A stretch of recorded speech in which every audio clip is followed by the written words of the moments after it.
الحمد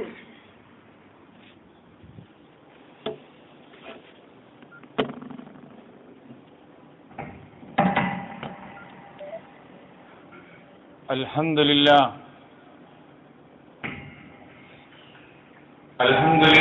رب العالمين نحمده ونستعينه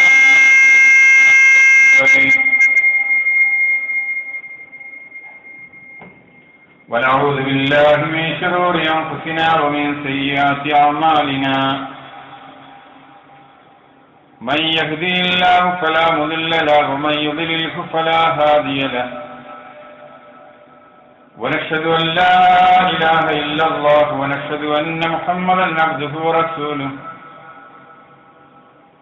أرسله بالهدى ودين الحق ليظهره على الدين كله ولو كره المشركون اللهم صل على محمد وعلى آل محمد كما صليت على إبراهيم وعلى آل إبراهيم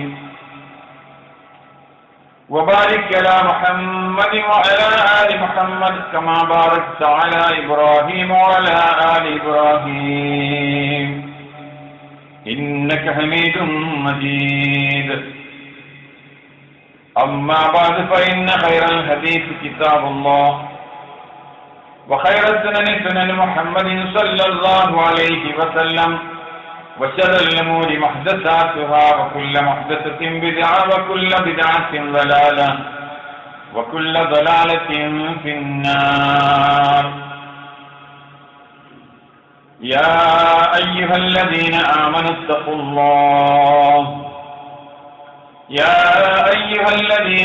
اتقوا الله حق تقاته ولا تموتن إلا وأنتم مسلمون اللهم رب اشرح لي صدري ويسر لي أمري واحلل عقدة من لساني يفقهوا قولي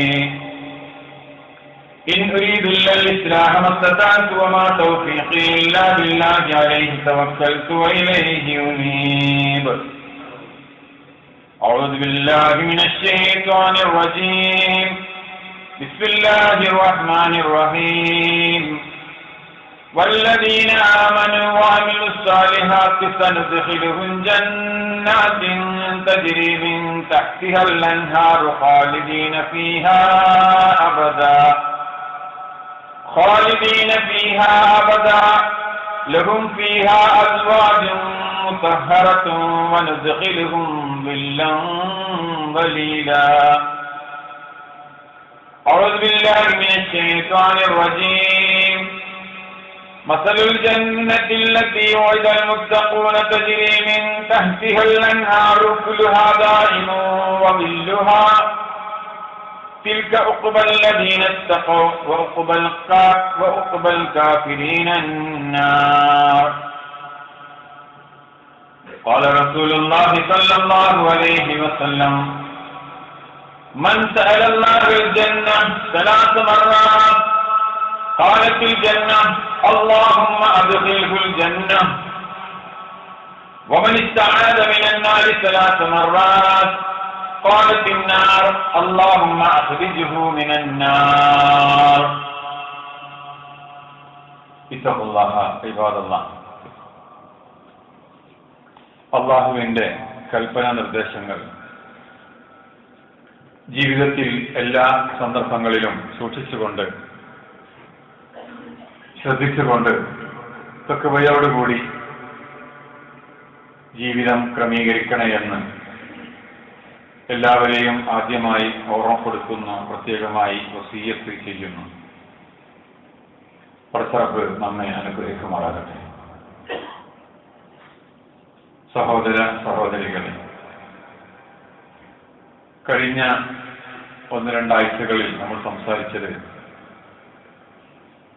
പടച്ചവന്റെ ഈ ഭൂമുഖത്തുള്ള ചില ദൃഷ്ടാന്തങ്ങൾ, രാവും പകലും വെയിലും ചൂടും തണുപ്പും തണലും, ഇവയിലൊക്കെ ചിന്തിക്കുന്ന ആളുകൾക്ക് വ്യക്തമായ ദൃഷ്ടാന്തമുണ്ട് എന്നും അത്തരം കാലാവസ്ഥകളിലൂടെ, അത്തരം അവസ്ഥകളിലൂടെ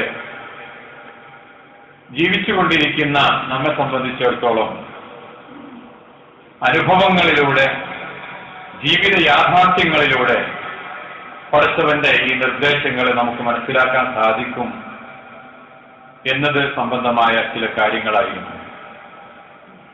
ഇവിടെയുള്ള ചൂട് അത് എത്ര അധികമായിരുന്നാലും, അതിന്റെ പരമാവധി നമ്മൾ കൂട്ടിക്കിഴിച്ചാലും നരകത്തിന്റെ ചൂടിന്റെ 70% പോലും എത്തി നിൽക്കുന്നില്ല. നരകച്ചൂടാണ് ഏറ്റവും ഭയാനകം. ആ നരകച്ചൂടിൽ നിന്ന് നിങ്ങളെ നിങ്ങൾ കാത്തുകൊള്ളണം. നിങ്ങളുടെ സ്വന്തം ശരീരത്തെ കാത്തുകൊള്ളണം, നിങ്ങളുടെ കുടുംബത്തെ നിങ്ങൾ കാത്തുകൊള്ളണം. കാരണം ആ ഒരു തീയ് ഉണ്ടാക്കപ്പെടുന്നത്, അവിടെ കത്തിക്കപ്പെടുന്നത് മനുഷ്യരെയും കല്ലുകളെയും വെച്ചുകൊണ്ടാണ്.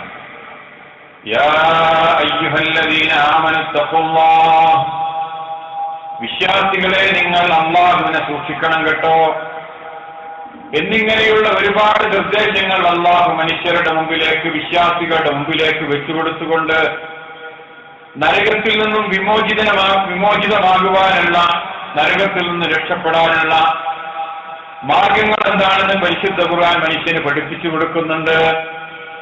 നരകത്തിൽ നിന്ന് നിങ്ങൾ സ്വയം രക്ഷപ്പെട്ടനെ. ഫാത്തിമ റളിയല്ലാഹു അൻഹയെ സ്വന്തം മകളെ വിളിച്ചുകൊണ്ട് റസൂൽ സല്ലല്ലാഹു അലൈഹി വസല്ലം പറയുന്നു, നിനക്ക് ആവശ്യമുള്ള കാര്യങ്ങൾ ഈ ലോകത്ത് വെച്ച് ഞാൻ എന്താണോ ചെയ്തു തരേണ്ടത്, എന്റെ കഴിവിന്റെ പരമാവധി ഞാനത് നിർവഹിച്ചു തരാം, ഞാനത് പരിഹരിച്ചു തരാം, ഞാനത് സാധിപ്പിച്ചു തരാം. ഈ ലോകത്തുള്ള കാര്യങ്ങളാണ് ചോദിക്കുന്നതെങ്കിൽ, പക്ഷേ നരകത്തിൽ നിന്ന് നിന്റെ തടി നീ തന്നെ കാത്തോടണം കേട്ടോ എന്ന് പുന്നാര മകൾ വിളിച്ചുകൊണ്ട് അലി റളിയല്ലാഹു അൻഹുവിന്റെ ഭാര്യ പ്രിയതമ റസൂൽ സല്ലല്ലാഹു അലൈഹി വസല്ലമയുടെ പുന്നാര മകൾ ഫാത്തിമ റളിയല്ലാഹു അൻഹയെ വിളിച്ചുകൊണ്ട് റസൂൽ സല്ലല്ലാഹു അലൈഹി വസല്ലം പറഞ്ഞത്, അൻഖിരി നഫ്സകി മിനന്നാർ, നരകത്തിൽ നിന്ന് നിന്റെ തടിയെ നീ തന്നെ കാത്തുകൊള്ളണം കേട്ടോ. സ്വന്തം ഭാര്യ ആയിഷ റളിയല്ലാഹു അൻഹയെ റസൂൽ സല്ലല്ലാഹു അലൈഹി വസല്ലമ അഭിസംബോധന ചെയ്യുന്നു, ഇത്തഖുന്നാർ, നരകത്തെ നിങ്ങൾ സൂക്ഷിക്കണം കേട്ടോ.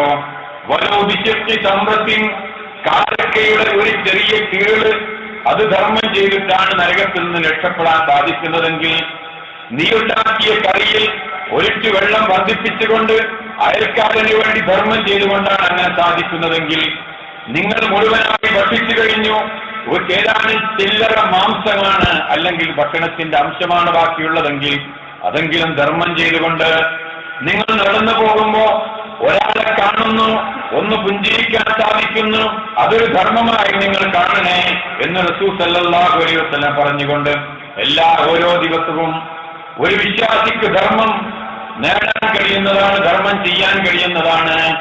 സൂര്യനുദിക്കുന്ന ഓരോ ദിവസത്തിലും മനുഷ്യന്റെ ഓരോ അവയവത്തിലും അവന് ധർമ്മം ചെയ്യാൻ സാധിക്കും. അവന്റെ കാലുകൾക്ക് ധർമ്മമുണ്ട്, അവന്റെ കൈകൾ കൊണ്ട് ധർമ്മം ചെയ്യാൻ കഴിയുന്നതാണ്, അവന്റെ നാവ് കൊണ്ട് ധർമ്മം ചെയ്യാൻ കഴിയുന്നതാണ്, അവന്റെ ശരീരം കൊണ്ട്, അവന്റെ പ്രകൃതം കൊണ്ട്, അവന്റെ അനുഭവങ്ങൾ കൊണ്ട്, അവൻ ജനങ്ങളോടുള്ള ഇടപഴക്കങ്ങൾ കൊണ്ട്, ഇടപാടുകൾ കൊണ്ട് ഇങ്ങനെ ധർമ്മം ചെയ്യാൻ കഴിയും. അങ്ങനെയൊക്കെ ചെയ്തിട്ട് നരകത്തിൽ നിന്ന് നിങ്ങൾ രക്ഷപ്പെടണേ. പരിശുദ്ധ ഖുർആനിന്റെ നിർദ്ദേശം നമ്മൾ കേട്ടു, ഇപ്പോൾ വിശ്വാസികളെ അൻഫുസക്കും, നിങ്ങളെ നിങ്ങൾ കാത്തുകൊള്ളണം കേട്ടോ. വഅഹ്ലീക്കും, നിങ്ങളുടെ ബന്ധക്കാർ, നിങ്ങളുടെ സ്വന്തക്കാർ, നിങ്ങളുടെ ഭാര്യ, മക്കൾ, നിങ്ങളുടെ വേണ്ടപ്പെട്ടവരൊക്കെ ഇല്ലേ, നിങ്ങൾ ചെലവ് കൊടുക്കുന്നവർ, നിങ്ങളോട് വേണ്ടി പല ആവശ്യങ്ങളും ചോദിച്ചു വരുന്നവർ, നിങ്ങൾക്ക് കീഴിൽ താമസിക്കുന്നവർ, നിങ്ങളുടെ സഹായം പറ്റുന്നവർ, നിങ്ങളിലൂടെ ജീവിച്ചു കൊണ്ടിരിക്കുന്നവർ, ഒരുപാട് ആളുകളില്ലേ. ആ ആളുകളോട് നിർവഹിക്കേണ്ട വളരെ പ്രധാനപ്പെട്ട ഒരു ഉത്തരവാദിത്വം കൂടിയുണ്ട്. അതെന്താണെന്നറിയാമോ?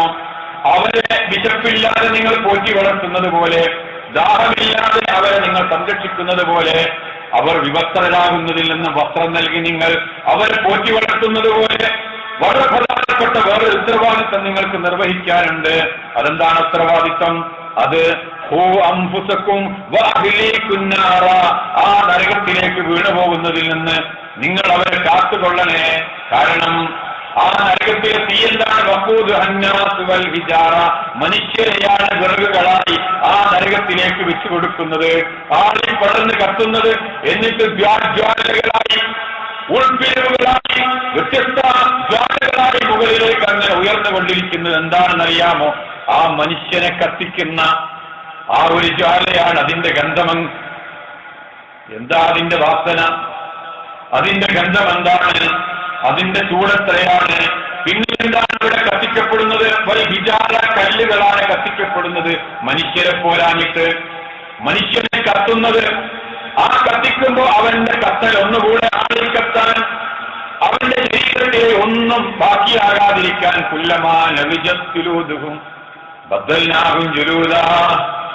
അവരുടെ ഓരോ തൊലിയും കരിഞ്ഞു പോകുമ്പോ പുതിയ തൊലി അവർക്ക് കൊടുത്തുകൊണ്ട് അവരെ കത്തിക്കുകയാണ്. ആ നരകൻ ചോദിക്കുകയാണ്, അലിംസലകത്തി, നരകത്തോട് ചോദിക്കപ്പെടുകയാണ്, അലിംസലകത്തി, നിറഞ്ഞോ മതിയായോ? നമ്മൾ പറഞ്ഞു കഴിഞ്ഞു. ആ നരകം അവിടെ ചോദിക്കുന്നത് അവിടെ നരകം തിരിച്ചു ചോദിക്കുന്നത് ഇനിയും ഉണ്ടോ എന്നാണ്. ഇനിയും ആളുകളെ തരാനുണ്ടോ? ഇനിയും നരകത്തിലേക്ക് ആളുകളെ കൊടുക്കാറുണ്ടോ എന്ന് ആളുകൾ ആ നരകം കൊണ്ട് നിറക്കപ്പെടുകയാണ്, അവിടെ കത്തിക്കപ്പെടുകയാണ്. അതാണ് നരകത്തിലെ അവസ്ഥ. അങ്ങോട്ട് എത്തിപ്പെടുന്നതിന് മുമ്പ്, ഈ നരകത്തില് അവരെ കൊണ്ടുപോകുന്നതിന് മുമ്പ് ചില ചൂടുകൾ കൂടെ മനുഷ്യൻ അനുഭവിക്കാനുണ്ട്. ഇവിടെ നമ്മൾ ചൂടുകാലമായാൽ എന്തൊരു ചൂടാ എന്ന് പറയുന്നു, എന്തൊരു വിയർപ്പാണ്, എന്തൊരു ബുദ്ധിമുട്ടാണ്. നാട്ടിലൊക്കെ പോവുകയാണ് ആളുകൾ, പോയാൽ കിടന്നുറങ്ങാൻ പറ്റാത്ത അത്രയും വലിയ പ്രയാസമാണെന്നാണ് ആളുകളൊക്കെ പറയുന്നത്. നേരം വെളുക്കാൻ സമയത്താണ് പോലും ഉറക്ക് വരാറുള്ളത്. പങ്കു കൊടുക്കാൻ നേരത്താണ് ആ ഉറക്കിന്റെ മൂടിലേക്ക് വന്ന ആളുകളൊക്കെ ഉറങ്ങാറുള്ളത്. അതുവരെ ഉറങ്ങാനൊന്നും കഴിയാത്ത അത്രയും കഠിനമായ ചൂടാണ്. എന്നിട്ട് സുബഹി നമസ്കാരം നഷ്ടപ്പെടുത്തി ആ സമയത്ത് ഇപ്പോഴാണ് ഉറങ്ങാൻ സാധിച്ചത് എന്ന് കഴിഞ്ഞ് അങ്ങനെ ഉറങ്ങുകയാണ് ആളുകൾ. ചിന്തിക്കണം, നരകത്തിലെത്തുന്നതിന് മുമ്പ് ചില ചൂടുകൾ. റസൂൽ സല്ലല്ലാഹു അലൈഹി വസല്ലം പറഞ്ഞു, പരലോകത്തിലെ അവസ്ഥ നിങ്ങൾക്കറിയാമോ? സൂര്യനുണ്ടവിടെ, ഇവിടെ സൂര്യൻ കെട്ടുപോയിട്ടുണ്ട്, സൂര്യൻ നശിച്ചു പോയിട്ടുണ്ട് ഖിയാമത്ത് നാളോടുകൂടി, ചന്ദ്രൻ അത് ഇല്ലാതായി പോയിട്ടുണ്ട്, ഭൂമിയുടെ പ്രതിഭാസങ്ങളെല്ലാം നശിച്ചു കഴിഞ്ഞിട്ടുണ്ട്. എന്നാൽ പരലോകത്തിലേക്ക് എത്തിക്കഴിഞ്ഞാൽ അവിടെയാ വീണ്ടും ഒരു സൂര്യൻ. എന്ത് സൂര്യനാ? എന്താണ് അതിന്റെ ചൂട്? എന്താണ് അതിന്റെ മറ്റു സ്വഭാവങ്ങൾ എന്നൊന്നും ചോദിക്കേണ്ട. പക്ഷേ റസൂൽ സല്ലല്ലാഹു അലൈഹി വസല്ലം പറഞ്ഞു തന്നിരിക്കുന്നു, തുദ്ന ശംസു യൗമൽ ഖിയാമത്തി മിനൽ ഖൽഖി ഹത്താ തകൂന മിൻഹും കമിഖ്ദാരി മീലിൻ. സൂര്യൻ മനുഷ്യരോട് അടുപ്പിക്കപ്പെടുന്നു, ഒരു മൈൽ അകലത്തിലേക്കാണ് അടുപ്പിക്കപ്പെടുന്നത്. ഇത് റിപ്പോർട്ട് ചെയ്യുന്ന സുലൈമാൻ ആമിർ റളിയല്ലാഹു അൻഹു പറയുന്നു, വല്ലാഹി എനിക്കറിയില്ല, മാ അദ്രി മാ അനാ ബിൽ മീലി അമസാഫത്തുൽ അർദ് അം മീലുല്ലദി യുകക്കിലു ബിഹിൽ ഐൻ. ഭൂമിയിലൊക്കെ നമ്മൾ കണക്കാക്കപ്പെടുന്ന 1 കിലോമീറ്റർ എന്ന് പറയുന്ന, 1 മൈൽ ദൂരം എന്നൊക്കെ പറയുന്ന അത്രയും ദൂരത്തിലാണോ ഈ സൂര്യനുള്ളത് എന്നെനിക്കറിയില്ല. അതോ നിങ്ങളൊക്കെ നിങ്ങളുടെ കണ്ണിൽ സുറുമയിടാൻ വേണ്ടി ഉപയോഗിക്കുന്ന ആ സുറുമക്കോലുകളില്ലേ, നിങ്ങളുടെ കൈവിരലിനോളം നീളമുള്ള ആ ചെറിയ കോലുകളില്ലേ, ആ ചെറിയ കമ്പുകളില്ലേ, അത്രമാത്രമാണ് മനുഷ്യനോട് ഇത് അടുത്ത് കിടക്കുന്നത് എന്ന് പറയാൻ എനിക്കറിയില്ല. ഏതായിരുന്നാലും സൂര്യൻ മനുഷ്യനോട് അടുക്കുകയാണ്, അടുപ്പിക്കപ്പെടുകയാണ്.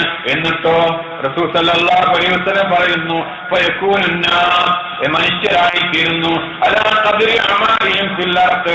അവർ ഭൂമുഖത്ത് ചെയ്തതിന്റെ വെള്ളം ഉപ്പ് തിന്ന വെള്ളം കുടിക്കുന്നു പറഞ്ഞില്ലേ, അതേപോലെ ഭൂമുഖത്ത് ചെയ്ത പ്രവൃത്തിയുടെ പരിണിത ഫലം എന്ന നിലക്ക് അവർ വിയർപ്പിൽ കുളിക്കുകയാണ്.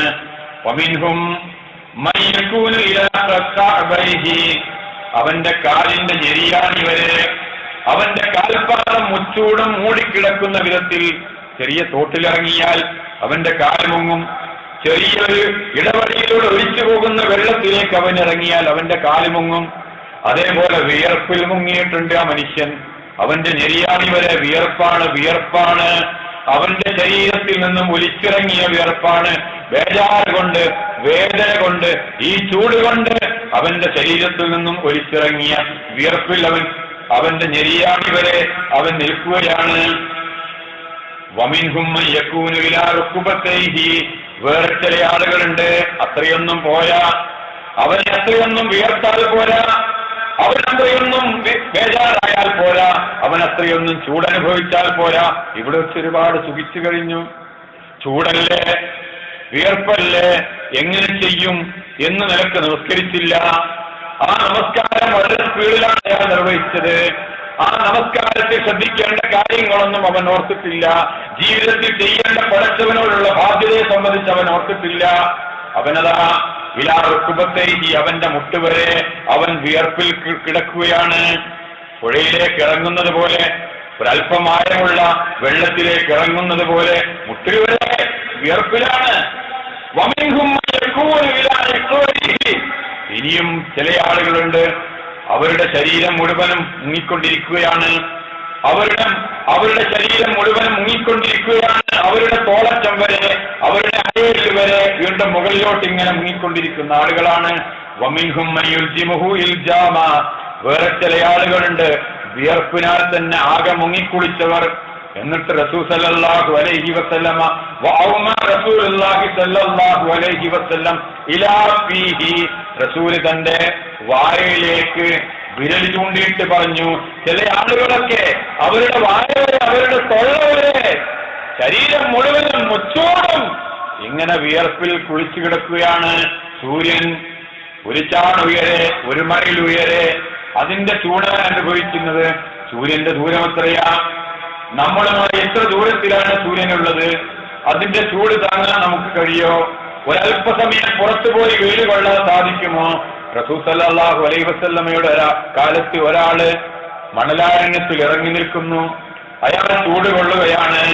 അയാൾ ചൂട് കൊള്ളുന്നതിന്റെ കാരണം റസൂൽ സല്ലല്ലാഹു അലൈഹി വസല്ലം ചോദിച്ചു.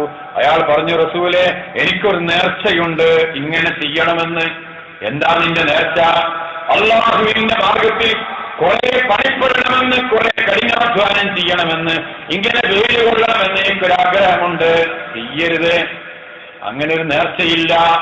പടച്ചവൻ അങ്ങനെ ഒരു നേർച്ച നിന്നോട് പറഞ്ഞിട്ടില്ല. തെറ്റിക്കുക, ധിക്കരിക്കുക, ഒഴിവാക്കുക, എന്നിട്ട് പ്രായശ്ചിത്തം ചെയ്യുക എന്ന് റസൂല് പഠിപ്പിച്ചു. വെയിൽ കൊള്ളാൻ പഠിപ്പിക്കപ്പെട്ടിട്ടില്ല.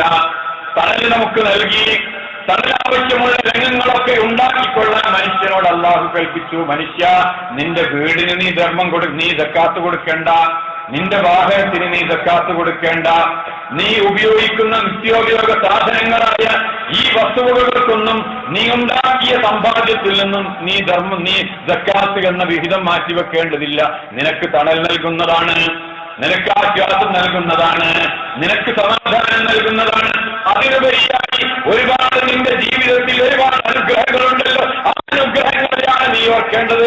ആ അനുഗ്രഹങ്ങളിൽ നിന്നും 2.5% അങ്ങനെ ബാക്കി നിൽക്കുന്ന സമ്പത്തില്ലേ, ആ സമ്പത്തിന്റെ 2.5% പടച്ചവന്റെ മാർഗത്തിലേക്ക് നീ ഇവിടെയുള്ള സാധുക്കൾക്ക് വേണ്ടി, ഫക്കീറിന് വേണ്ടി, മിസ്കീനിന് വേണ്ടി, ഗാലിബിന് വേണ്ടി, ഇബ്നു സബീലില്ല, ഫീ സബീലില്ല, ഈ മാർഗത്തിലൊക്കെ നീ വ്യയം ചെയ്യേണ്ടത് എന്നാണ് അള്ളാഹുവിന്റെ കൽപ്പന. ഈ മനുഷ്യൻ മറക്കുന്നു ഇതൊക്കെ. എന്നിട്ടവൻ അഹങ്കരിക്കുന്നു. തന്റെ സുഖങ്ങൾ എന്തൊക്കെയാണ് ഓരോ ദിവസവും ഓരോ നിമിഷവും അവൻ ഉണ്ടാക്കി തീർക്കാൻ സാധിക്കുന്നത്. അതിന്റെ പിന്നാലെ പോകുന്ന മനുഷ്യരെ ഒന്നോർക്കണേ, പോകാനുള്ളത് എങ്ങോട്ടാണെന്നറിയാമോ? ഈ കഠിനമായ ചൂടിലേക്കാണ്. ആ ചൂട് സഹിച്ചിട്ട് വേണം നേരത്തെ നമ്മൾ പറഞ്ഞ നരകത്തിലേക്ക് വീണ്ടും ആ മനുഷ്യനെ തള്ളപ്പെടുന്ന അവസ്ഥ ഉണ്ടാക്കപ്പെടുന്നത്. ഓർക്കണം. പക്ഷെ രക്ഷ കിട്ടണം നമുക്ക്. എന്താ അതിനുള്ള മാർഗങ്ങൾ? റസൂൽ സല്ലല്ലാഹു അലൈഹി വസല്ലം പറഞ്ഞു, ഇങ്ങനെ സൂര്യൻ കത്തിച്ചൊരിച്ച് നിൽക്കുന്ന വേറെ ഒരു തണലിന് സാധ്യതയില്ലല്ലോ.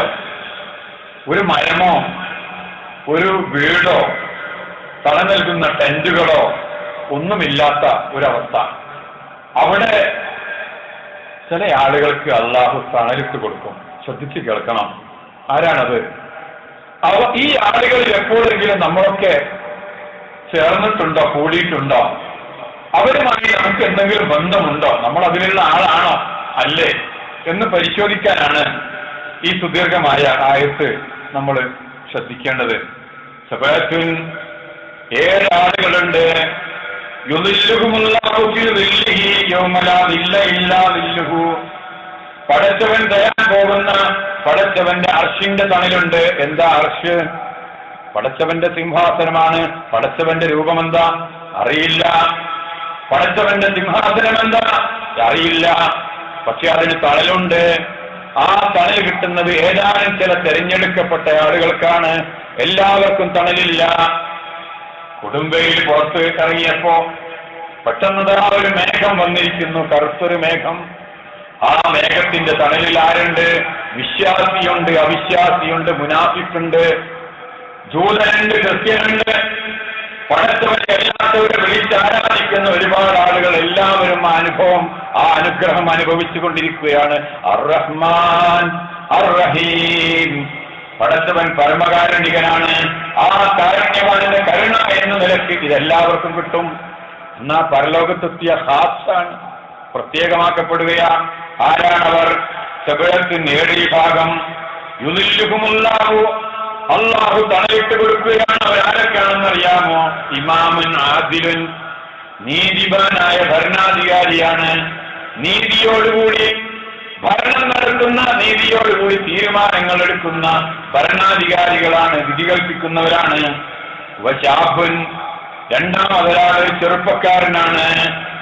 നശാഫിയ ഇബാദത്തില്ലാഹി അസ്സ വജല്ല, തന്റെ തോരത്തിളപ്പ്, തന്റെ ആരോഗ്യം, തനിക്ക് എന്തും ചെയ്യാമെന്ന ആ തന്റെ ഇടമൊക്കെ പക്ഷേ അത് മാറ്റിവെച്ചു. പിശാചിന്റെ കൽപ്പനയ്ക്ക് വശംവദനാകാതെ പടച്ചവനെ ഇബാദത്ത് ചെയ്തുകൊണ്ട് വളർന്നു. ആ ചെറുപ്പക്കാരനാണ് രണ്ടാമത്തത്. വറജുലുൻ മുതഅല്ലഖുൻ ഖൽബുഹു ബിൽ മസ്ജിദ്, അവന്റെ മനസ്സ് പള്ളിയുമായി ബന്ധപ്പെട്ട് നിൽക്കുന്നു. അങ്ങനെയും ഒരു ചെറുപ്പക്കാരൻ, അവന്റെ മനസ്സിന് പള്ളിയുമായി വല്ലാത്തൊരു അറ്റാച്ച്മെന്റ്, പള്ളിയുമായി വല്ലാത്തൊരു ബന്ധമാണ്. പള്ളിയിൽ പോകണം, പള്ളിയിൽ നിന്ന് വരുമ്പോ, പള്ളിയിൽ പോകുമ്പോ ഒക്കെ ആ പള്ളിയോട്, പള്ളിയുടെ കാര്യങ്ങളോട്, അവിടെ നടക്കേണ്ട ആരാധനാ കർമ്മങ്ങളോട്, അത് കൊണ്ടു നടക്കേണ്ട കാര്യങ്ങളോട്, അത് ശുദ്ധീകരിക്കേണ്ട, അതിന്റെ മറ്റു കാര്യങ്ങളോട് പരിപാലിക്കേണ്ട മറ്റു കാര്യങ്ങളുമൊക്കെയായിട്ടാണ് അവന്റെ മനസ്സ് ബന്ധപ്പെടുന്നത്. ഇദാ ഖറജ മിൻഹു, ആ പള്ളിയിൽ നിന്ന് അവൻ പുറത്തു പോയാലും ഹത്താ യഊദ ഇലൈഹി, ആ പള്ളിയിലേക്ക് തിരിച്ചു വരുന്നത് വരെ അവന്റെ മനസ്സെവിടെയാ? അവന്റെ മനസ്സ് പള്ളിയിലാണ്. നിങ്ങൾ കൂടുതലായി പോകുന്നത്, നിങ്ങൾ കൂടുതലായി ഇടപെടുന്നത്, നിങ്ങളുടെ മനസ്സ് കൂടുതലായി ബന്ധപ്പെടുന്നത് ഈ പള്ളികളായിരിക്കട്ടെ. നിങ്ങൾ ഏറ്റവും കൂടുതൽ സമയം ചെലവഴിക്കുന്നത് പള്ളികളിലായിരിക്കട്ടെ. നിങ്ങൾ ആദ്യമായി ചെല്ലുന്നവൻ, അല്ലെങ്കിൽ ആദ്യമായി പള്ളിയിലെത്തുന്നവൻ നിങ്ങൾ, പള്ളിയിൽ നിന്നും അവസാനമായി പോരുന്നവൻ നിങ്ങൾ, അങ്ങനെയായിരിക്കട്ടെ നിങ്ങളുടെ അവസ്ഥ. അങ്ങാടിയിലേക്ക് പോകേണ്ടി വന്നാൽ അവിടേക്ക് പോകുന്നവരിൽ ഏറ്റവും അവസാനത്തവനാകട്ടെ നിങ്ങൾ.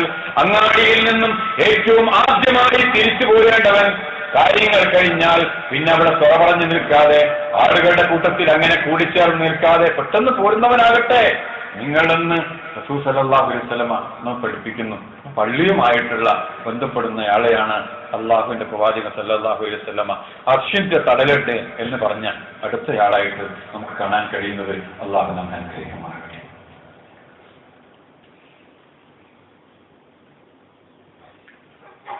അൽഹംദുലില്ലാഹി വഖഫ വസ്സലാത്തു വസ്സലാമു അലാ റസൂലിഹി മുഹമ്മദിൻ മുസ്തഫ വഅലാ ആലിഹി വസഹ്ബിഹി ദവിൽ ഫദ്ലി വൽ വഫ. അമ്മാ ബഅദ് ഉസീകും വയ്യാ താനിയം ബിത്തഖ്വല്ലാഹ്. ഇത്തഖ്വല്ലാഹ ഇബാദല്ലാഹ്. അള്ളാഹുവിനെ സൂക്ഷിച്ചുകൊണ്ട് ജീവിക്കണേ എന്ന് എല്ലാവരെയും ഒരിക്കൽ കൂടി ഓർമ്മപ്പെടുത്തുകയാണ്, പ്രത്യേകമായി വസിയ്യത്ത് ചെയ്യുകയാണ്. അടുത്ത ആള് വറജുലാനി, വേറെ 2 ആളുകളുണ്ട്. അവർ ഗ്രൂപ്പാണ്. തഹാബ ബില്ലാഹി, അവർ അള്ളാഹുവിന്റെ പേരിൽ സ്നേഹിച്ചവരാ, അടുത്തവരാ.